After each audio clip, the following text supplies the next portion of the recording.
Hello everyone, and welcome to the new episode of r/ProRevenge. Today we have two very hot stories, and the first one, selectively enforce the rules? Okay, let's follow them to the letter now.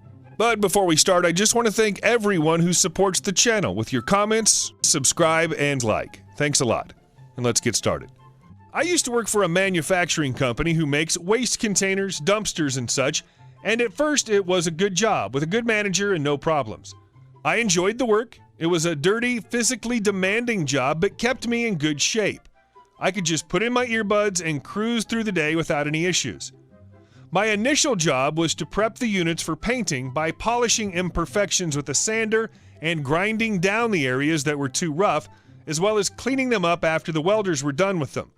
But after a while, they kept laying off so many people and dumping their jobs on me that eventually, toward the end of my time there, I was quality control, helped the painter, was a warehouseman, finisher, grinder, and also janitor, for no additional pay beyond the small cost of living raises we got once in a while. After about a year of working for this company, prior to having all these jobs dumped on me, without any issues, new management showed up, and as they like to do, they started making all kinds of changes, just for the sake of making changes. Things that made jobs harder with no benefit, cutting corners that should not be cut, and generally hurting productivity and workplace safety.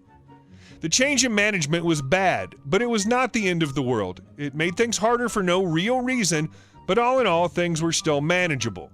Until I ended up off work for about a month with a collapsed lung that I still to this day believe was caused by working conditions there and lack of ventilation and PPE. When I came back to work, I was on light duty for quite some time since I had surgery to repair the lung and prevent it from collapsing again. I went from the golden boy they called on when crap had to get done to the red-headed stepchild of the company, and management was doing everything they could to get me to quit. They would throw my tools away, hide my stools so I couldn't use them while I was working, hassle me over things like my earbuds, citing safety as to why I couldn't use them, even though OSHA themselves told me it was not an issue. The production manager would lie about things and write me up for non-existent violations, refused to fix my bay doors that had been crashed into by forklifts numerous times that had to be closed and opened with a crowbar by two people since the track was mangled. Other things include the company giving everybody in the plant raises except for me, catching me 5 minutes before leaving work to go on my weekend and informing me that we had to work the next day, and selectively enforcing safety rules and even making rules up on the fly. After about 6 months, I had had enough and decided that if they wanted to constantly cite policy and safety rules to F with me, then I could play that game too. I would make this manufacturing plant the safest company on the planet and ensure safety was followed to the exact letter. This was now my mission. I began to slow my work way down and only do the jobs I was hired and paid to do. Instead of doing the workload of 10 employees with nothing in return, they now got exactly one person's worth of labor out of me.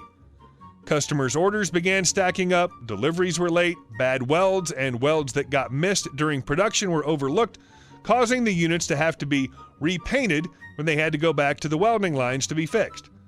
The warehouse became a wreck with containers backed up to the point that people did not even have room to work. I went from completing a large unit in 30 minutes to taking me 2.5 hours on the same one, not to mention all the repairs that needed done that were missed during production, when before I would have caught them before the units even left the production line. Other petty things I did included not showing up on Saturday to work when the manager would catch me at the last second and tell me I had to. I took to cutting out the text in employees' handbook citing that working unscheduled hours required management to notify you 3 days in advance and leaving a letter with that portion of the handbook on his desk the following Monday. There was nothing they could do since I was following the handbook to the letter. At this point, it was a game of who would blink first. They could lay me off, and I could draw unemployment on them, or I would quit.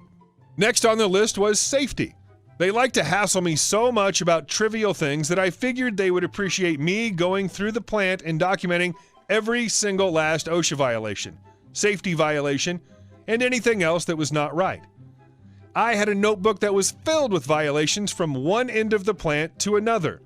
Things like crane lifts that were being used improperly with J-hooks that OSHA previously warned the company about. The same J-hooks they liked to hide every time OSHA came through the plant. Welders that had frayed cords around puddles of water. Tools being left on top of units that could fall off and hit someone. Lack of ventilation. Particle counts that were too high. Forklifts that were not serviced enough. I tagged out equipment that technically shouldn't be used in its current state and locked out the forklifts that needed brakes or any sort of maintenance. Eventually, the production manager took the bait and untagged one of the forklifts I had locked out due to having bad brakes. Anyone who knows lockout procedure can understand what a massive F-up that is. Once I compiled my list of improvements, I went to the government official who was overseeing safety and procedure since we often worked on government orders. I gave him my notebook, informed him of my manager taking the lockout off a defective forklift, then went on break and waited. About 30 minutes later, I saw my manager walking back from the head office and looking pissed beyond belief. Later, I heard from someone who knows him that he got punished severely, especially for the forklift. From then on, he avoided me and wouldn't even speak to me or look at me. After that, I continued to slow my work pace down and got a bit of satisfaction each day from the complete crap show the place had become and how backed up it was every single day. After I left the company, I heard they hired 5 guys to do my job and that they still do a crap job at it. Had they treated me better, instead of coming at me like they did, they would have still been getting the top quality of work from me that they got when I first joined them, and things would have went along just fine.